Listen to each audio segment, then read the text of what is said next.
ભાવનગર શહેરના ગઢેચી રોડ ઉપર આવેલા ગુલાબનગરમાં ગત 6 તારીખના રોજ ફરિયાદી ભરતભાઈ રવિશંકરભાઈ જોશી ઉપર 3 શખ્સોએ હુમલો કર્યો હતો, જેની પોલીસ ફરિયાદ નોંધાવા પામી હતી। પોલીસ સ્ટેશનમાં નોંધાયેલી ફરિયાદ પ્રમાણે ભરતભાઈ રવિશંકરભાઈ જોશી ગઢેચી રોડ ઉપર રામાપીરના મંદિર પાસે બેઠા હોય ત્યારે એક્ટિવા સ્કૂટર લઈને આવેલા અજય ઉર્ફે ચીનો, અશોક ઉર્ફે કડી બાબા તેમજ એક અજાણ્યા શખ્સ દ્વારા અકારણસર પાઇપ વડે મારવામાં આવ્યો હતો। નોંધાયેલી પોલીસ ફરિયાદ બાદ પોલીસે આરોપીને ઝડપી આગળની કાર્યવાહી હાથ ધરી છે।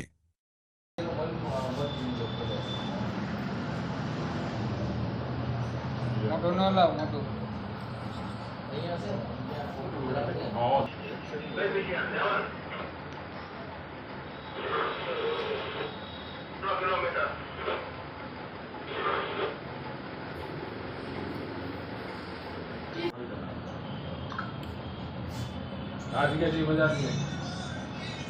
ये वाला सच पकड़े जरूर मैं बैठा था मेरे तो इतना देगा ये क्यों लगा ये यंग साहिबान ने नाम से हेमंत भाई हां हेमंत भाई